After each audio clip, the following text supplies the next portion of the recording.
Postpartum hemorrhage kills one woman every 4 minutes globally. This happens within 4 hours of birth. It is responsible for over 140,000 maternal deaths per year. But postpartum hemorrhage is not the cause of death. Postpartum hemorrhage, or any cause of maternal mortality that the WHO tells us that these are the causes, well, actually these are conditions that lead to maternal death. But the cause of death is decisions. Either the decision is delayed, or the decision is inadequate, or the decision is improper. And we analyzed this in session 6. A delayed decision can be delayed due to diagnosis. You delay the diagnosis of the shock eliciting event, which is the postpartum hemorrhage, or delay in the diagnosis of shock state, or delay in the assessment of risk. You did not think that this is a very risky patient. So, obstetricians who are in the battlefield, who work in tertiary care centers, will be very familiar with this dialogue. When someone informs you that there is a patient you should see, I think you should see Mrs. X. Because when I massaged the uterus, a lot of blood clots or some blood clots came out. But then the uterus became contracted and no bleeding anymore,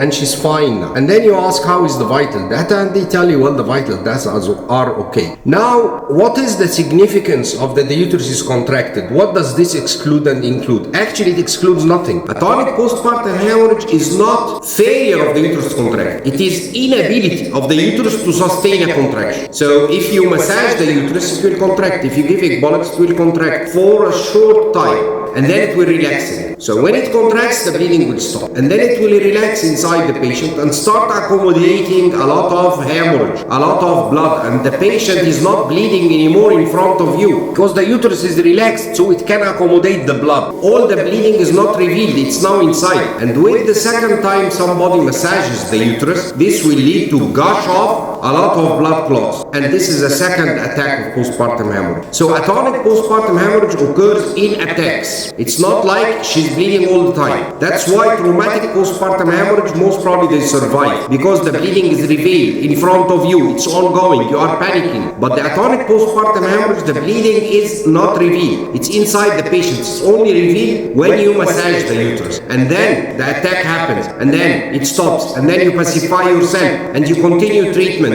hoping that things will become okay. So this phrase, the uterus is contracted, doesn't exclude or include anything. Traumatic postpartum hemorrhage, uterus is contracted. One of the main causes of postpartum hemorrhage, although a bit rare, but it is there, increased fibrinolysis. Increased fibrinolysis, the uterus will be bleeding and it's contracted. So contracted uterus doesn't exclude or include anything, and it doesn't pacify me, and this doesn't give me the false sense of security that kills many patients. Now the question is this postpartum hemorrhage? In order to answer this question, we have to revise some definitions. What is postpartum hemorrhage? The postpartum hemorrhage definition will depend on one of three things. Either the amount of blood, which is 500 milliliters, 1000 milliliters, and then the ACOG revised the definition and came back with it's 1000, whether vaginal delivery or cesarean section. So this is the amount, or the amount is more than 1% of the body weight. So this is, we are talking about the amount of hemorrhage, or hematocrit value, relating hemorrhage to hematocrit value, a drop of more than 10% in the hematocrit value. Or number 3, signs or symptoms of hypovolemia. And then comes a fourth definition, which is bleeding more than expected. So which definition we will use? If we talk about the amount of bleeding, well, all authorities agree on one thing. Bleeding is always underestimated by obstetricians. So it's not logical to define postpartum hemorrhage by the amount or quantity of blood loss, which is underestimated by all physicians. It is also evidence-based that the more the amount of blood loss, the more the underestimation is. So why should you use this for a definition? You're just delaying the diagnosis. If you use the definition, more than 10% drop in hematocrit. This means you should have a basal CBC and then CBC again. And when the patient bleeds, you have to do it frequently so you can spot where is the 10%. But I have another piece of information that says that each 500 milliliters blood lead to a rise of hematocrit 3%. So 10% means that the patient almost lost 1,200, 1,500 milliliters, if not more. So 10% is too late diagnosis. It is also worth noting that hemoglobin or hematocrit value do not reflect acute blood loss accurately. So it is also not logic to use them in an acute event like postpartum hemorrhage for a definition. If you use signs and symptoms of hypovolemia, this is also not logic because all authorities agree on that in an obstetric patient, the blood pressure, the pulse, and the vital data will not change till the patient had lost more than 1000 milliliters. At this time, there is some tachycardia and maybe a slight drop in blood pressure, but not hypotension. Now we have lost 1500 milliliters. So this is again a late diagnosis. So if you are in the battlefield and you have this patient, is this postpartum hemorrhage? Yes, it is. I will use this definition. Bleeding more than expected. The earliest diagnosis of postpartum hemorrhage is if you trust your team. If somebody calls me because the patient, he is concerned about her, this means that she bled more than expected. She is postpartum hemorrhage. This is in the guidelines. Yes, it's in the guidelines. The guidelines will tell you that the timeliness in recognition and determining the cause and starting treatment is crucial for patient survival. It is crucial because 90% of women will die within 4 hours of birth, not of diagnosis. Like if this call happened 1 hour after the lady delivered, 90% she will die within the next 3 hours. So the early diagnosis is crucial. Early intervention is life-saving. Early intervention will prevent shock and will be life-saving. So in the diagnosis, I need the earliest diagnosis possible, the earliest definition. And the earliest definition is bleeding more than expected. So please, doctors who need to save their patients, doctors who are in the middle of the fight, don't delay the diagnosis. This is the first problem you have, is that you delay the diagnosis. So never delay the diagnosis by using this definition. It's bleeding more than expected. So how should you reply to the information you received? You reply with the guidelines of treatment of postpartum hemorrhage. All of them. You start now. First of all, you tell the nurse to document the time. Time is very important because this is the time I was informed, and then the steps will follow. And you document what you tell her. First of all, do not clean. Nurses have a very good habit of trying to keep everything tidy and clean and neat, and this is not wanted in these cases. In cases of postpartum hemorrhage, please do not clean till I come and see the blood for myself.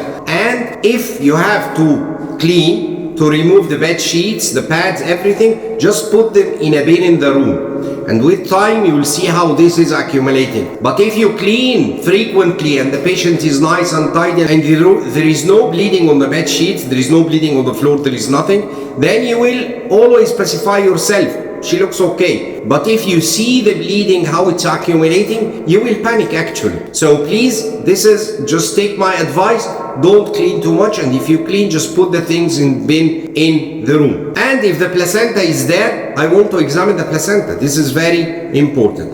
And then the next thing you will do, insert a Foley's catheter, because I need to check the urine output frequently, and I need to evacuate the urinary bladder. This may stimulate the uterus to contract, and at the same time, a full bladder will obscure the uterine palpation. And insert a wide gauge cannula, like 14 or 16, because we'll use it for blood transfusion. But for now, just let 500 milliliters ringer flow in within 15 minutes till you arrive. And then you send a cross match now. I need cross match 4 units RBCs, packed RBCs, and 4 units fresh frozen plasma. We will cross match now. I will see if we need to transfuse and how much we will transfuse when you arrive. And then you will do investigations. I'll do CBC, which is very simple and very important. It will give you the hematocrit, the hemoglobin percent, and it will give you the platelet count. With the 3 are very important actually. And if you have facilities, then do the FDPs, the fibrin degradation products, and the fibrinogen level, and the prothrombin time, which is important in cases of DIC. And also, I need ABG because I don't want the patient to slip into acidosis, and I'm not aware of this. And then number 5, you start modified early obstetric warning score, and you will start uterotonics now. Uterotonics you can give oxytocin, IV, bolus,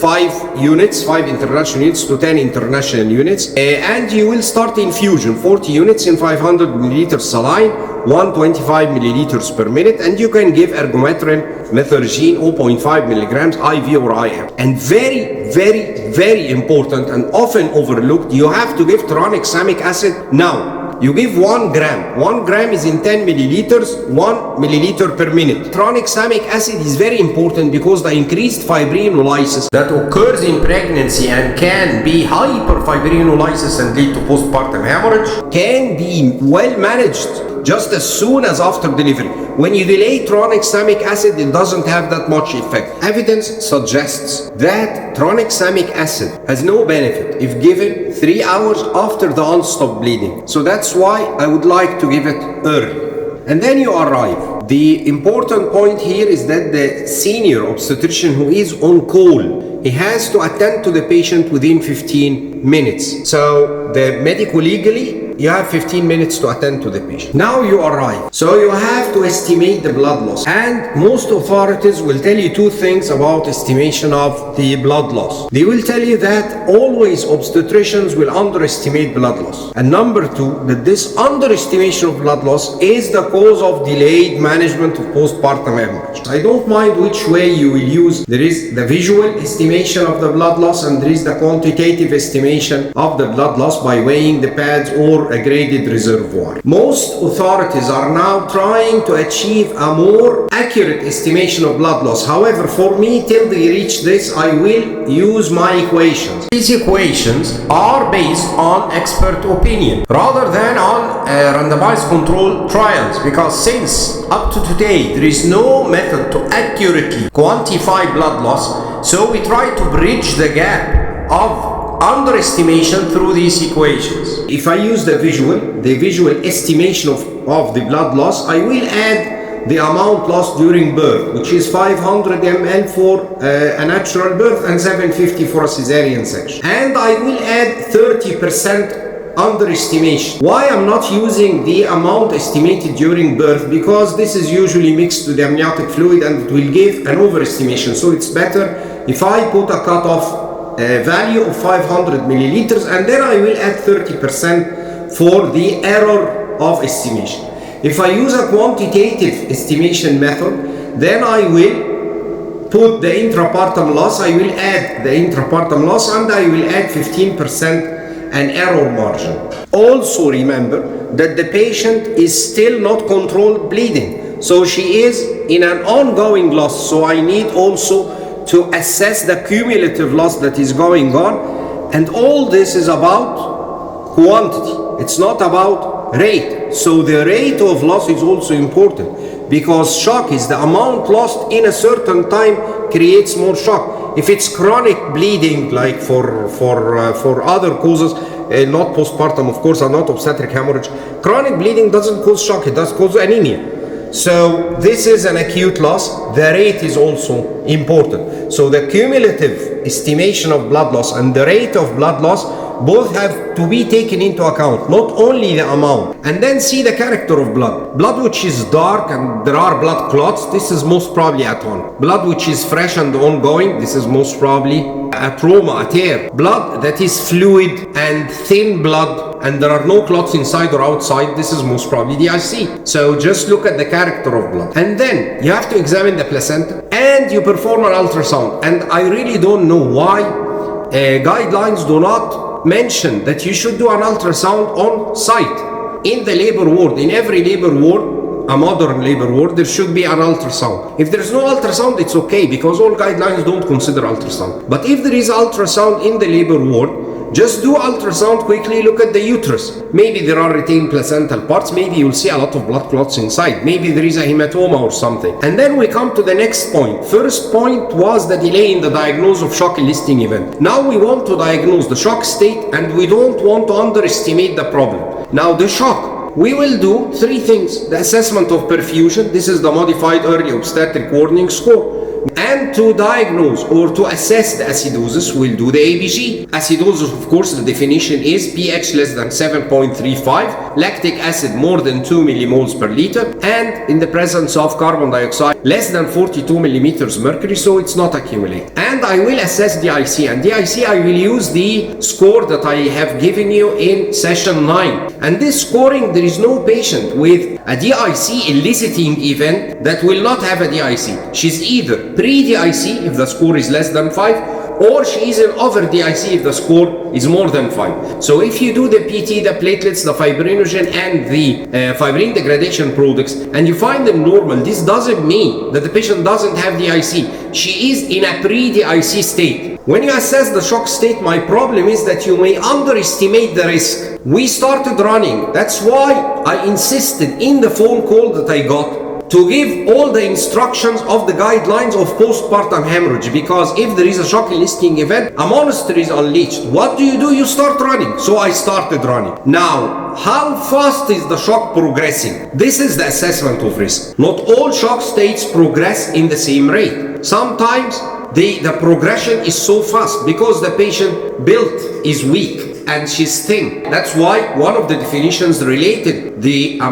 diagnosis of postpartum hemorrhage to more than 1% loss of body weight. So the more body weight, the more blood volume, the more can the patient withstand bleeding. And the patient's health. Is she healthy? Is there another condition, like a heart condition, like a preeclampsia, like something else? Is there an add-on event, like she had antepartum hemorrhage and now she's having postpartum hemorrhage? And we have this saying, antepartum hemorrhage weakens and then postpartum hemorrhage kills.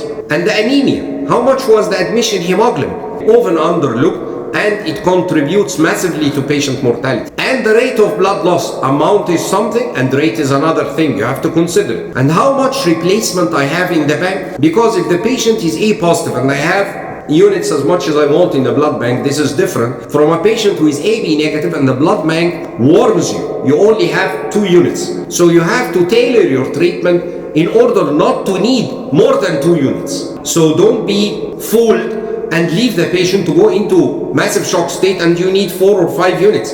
So all the treatment from start to end, I will not use more than 2 units. And who should be alerted should be from this point. Don't underestimate the risk and then you are in trouble and you need a surgeon or you need the anesthetist and you haven't called him. No, you start calling once you arrive, you estimate the risk and you call and you tell them from the start what is the condition that I have. And please do not be fooled. You have to see session 2 of maternal shock and collapse.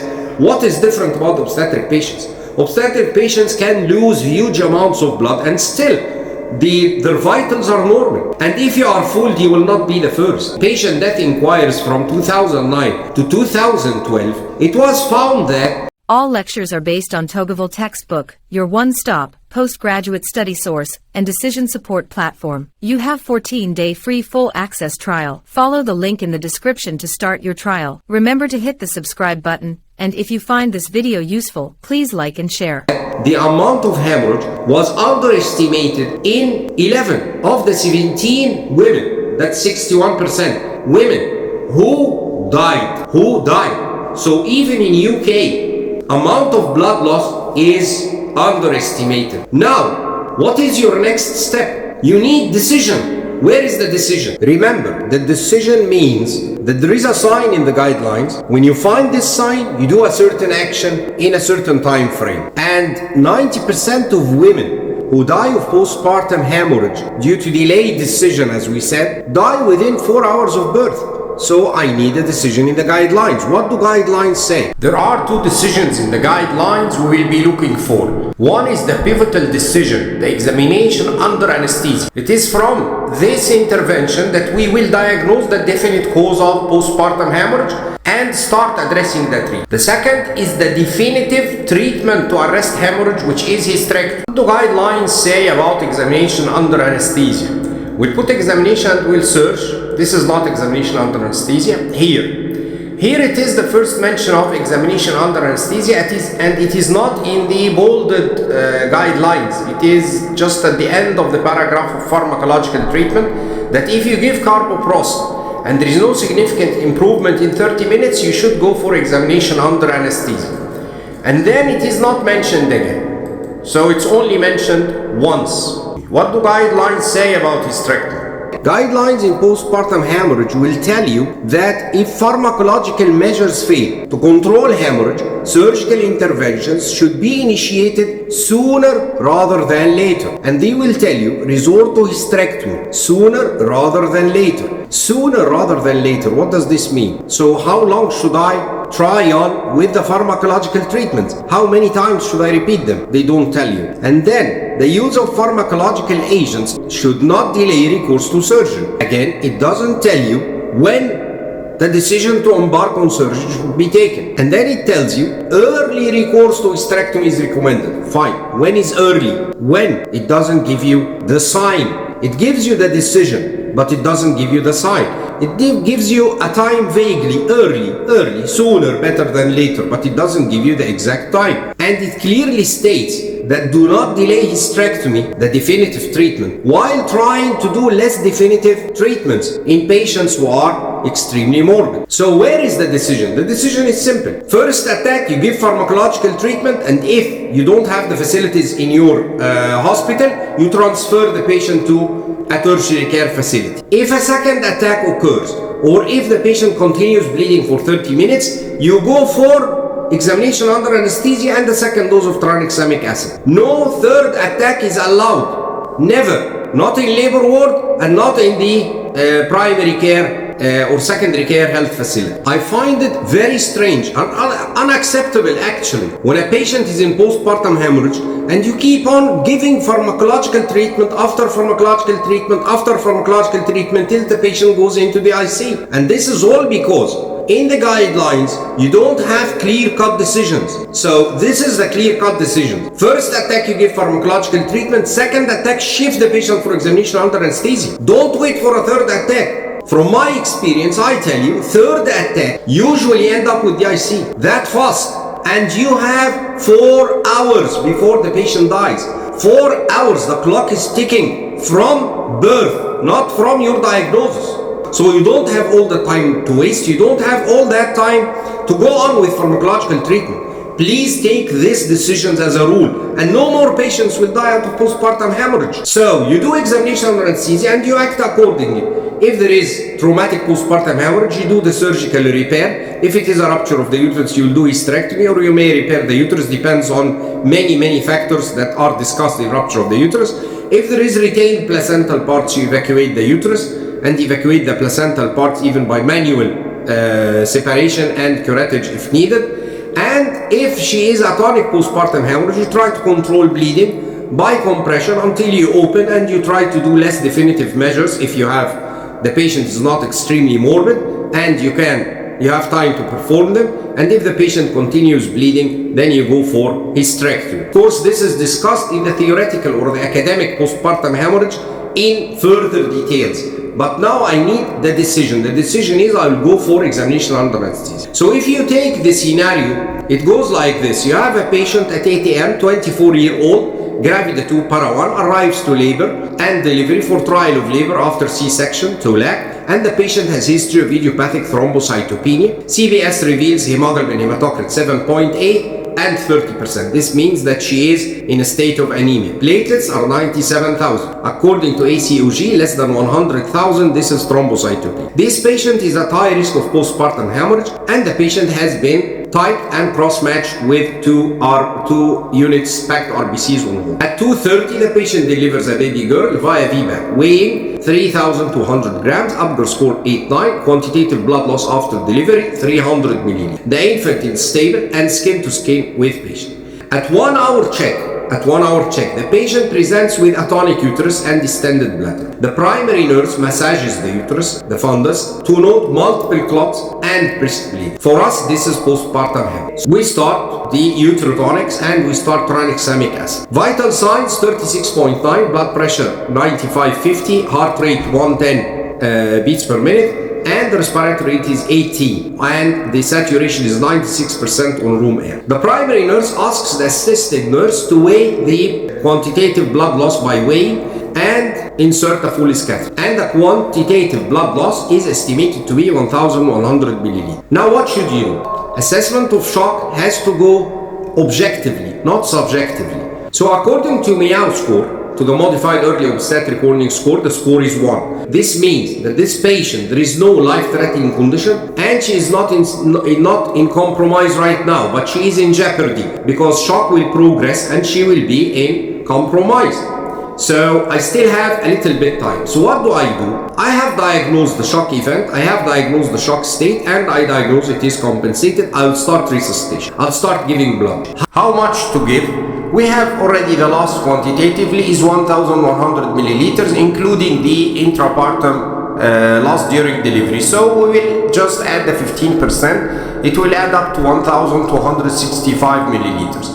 We have tachycardia with a slight fall in blood pressure, which means that the loss is between 1,000 and 1,500 milliliters. So it's more or less, this is the actual loss. We can give 2 units packed RBCs and 1 unit fresh frozen plasma, then 1 unit packed RBCs, 1 unit fresh frozen plasma. So total you gave 3 packed RBCs and 2 fresh frozen plasma to replace the lost blood volume. But you have to think ahead because this is an ongoing hemorrhage and still uncontrolled. And remember that the patient's hemoglobin percent was 7.8 gram percent. And I have to take this into consideration because we said before we have to correctly estimate the risk. The shock in this patient will progress faster. So what I will transfuse, actually I will use 4 to 4. I will transfuse 4 packed RBCs and 4 fresh frozen plasma. This will ensure adequate replacement of the lost volume and some replacement of the ongoing that I will estimate later as a cumulative blood loss. I'm not worried from over transfusion, I'm actually worried from under transfusion and worried from underestimation of the blood loss. So I have to think ahead. And the best way to give 4 units packed RBCs and 4 units plasma. After 2 units we give 1 fresh frozen, and then we give another unit, 1 fresh frozen, and then another unit, and then 2 fresh frozen plasma. This is over the course of the time we will start the uterotonics and tranexamic acid and observe the patient. If things are controlled, well and good, we observe for 24 hours. But if the patient experiences a second attack or 30 minutes she is still bleeding, then we have to take the decision of going to examination under anesthesia, and we give the second dose of tranexamic acid, and then if the patient is atonic postpartum hemorrhage, we go for either definitive surgery, definitive hysterectomy, or less definitive surgery, and if it failed we go to definitive hysterectomy. Remember that the clock is ticking and you have 30 minutes giving time for the pharmacological treatment, maybe 30 minutes in the examination under anesthesia and waiting a little bit and seeing what's going on. And then if you do the less definitive surgery, you have another 30 minutes. So maximum the patient from diagnosis till end of treatment, it took 1.5 hours, which is okay for a patient with score, Meow score 1. But if the patient is another cause rather than atonic postpartum hemorrhage, you will deal with it accordingly. Now, if the patient's shock state is not this simple, it is decompensated or the patient in acidosis. And again, this diagnosis is objective, not subjective. Decompensated means that the modified early obstetric warning score is 2 or 3 total score. And acidosis or hypoxia means that the score reached either 3 in one single item or more than or equal to 4, and acidosis has the definition of pH less than 7.35, and DIC means that the score of DIC is more than 5. Decompensated means that she is in compromise. Acidosis means that it's life-threatening condition. The decision is uterotonics, tranexamic acid, and examination under anesthesia immediately. And all 3 are done together. As I ship the patient to OT, I'm giving the uterotonics and tranexamic acid. It's not like if the patient is compensated and we give uterotonics and wait and observe if bleeding will stop or not, or 30 minutes will go, or wait for another attack. We do everything together because the patient is in compromise or life-threatening condition. and then the patient is decompensated, this means I can go for a less definitive surgery because I have 75-minute time frame, and if it fails, I'll go for definitive surgery. But if she is in acidosis or DIC or whatever, this means that this patient is life-threatening condition. So we have to do life-threatening surgery. Within 30 minutes, I should have performed a hysterectomy. I want to advise you one thing when you're doing hysterectomy for postpartum hemorrhage, and you need to do it fast, is to put your clamps and don't tie the pedicles. Just put clamps and cut, clamps and cut, clamps and cut, and get the uterus out. And then start suturing and tying the pedicles slowly. You control the bleeding, finished. Now I hope the decisions are clear. No third attack of postpartum hemorrhage is allowed if the patient is in-house, and if the patient comes referred, you will immediately do examination under anesthesia, because most probably these patients come either decompensated or in life-threatening acidosis or DIC. So what should change in our practice after this presentation? We talked a lot about how do women die, and we specified how can women survive. Women die out of delayed action, so what we will do is that we will do proper actions. The delay in diagnosis will no longer be there. We will diagnose correctly. The shock enlisting event, we said the definition we will use which one. The shock state will be objective assessment, not subjective. And we will take into consideration all the risks that surround the patient's condition. The delay in diagnosis decision will not be subjected to deception. We know the vital data are not correctly correlating with the shock state. We know the estimated blood volume needs to be corrected because it is often underestimated. And we will always think ahead of events. We will not wait till the patient is extremely morbid and then start to take action. We will follow clear decision that we specified in this lecture, and we will have correct concepts of decision making. Pharmacological treatments are not there to be tried indefinitely. You have only one attack. If a second attack occurs or bleeding continues for 30 minutes, then you go for examination under anesthesia. Incision time. We will be doing the proper action. We will have no delay, we will have timely actions, and no wrong concepts about incisions. And the three main wrong concepts that lead to patient death are that we have to resuscitate then operate. This is total nonsense. You operate whenever it is indicated to do a life-saving surgery, regardless of the patient condition. Hysterectomy is not the last option. Hysterectomy is the definitive treatment. You have to know when to do the less definitive treatment and when to go for hysterectomy, which is not the last option. And DIC, bad general condition, are not a contraindication to surgery. Actually, DIC or bad general condition, which is a severe shock state, both are indications to perform a life-saving surgery. DIC does not contraindicate surgery. What should I do? You put your clamps and put towels, compress, and start giving the fresh frozen plasma and the platelets, and you will find the blood clotting nicely. So we will have no wrong concepts, we will have no delay in diagnosis or decisions or incisions. This way, women can survive. And please, if you have not seen the course of Maternal Shock and Collapse, there are 12 lectures, very important for maternal lives. Please have a look at them, and please have a look at the first lecture on the condition that contributes to maternal death, and it's often overlooked and it's often ignored by obstetricians. Thank you.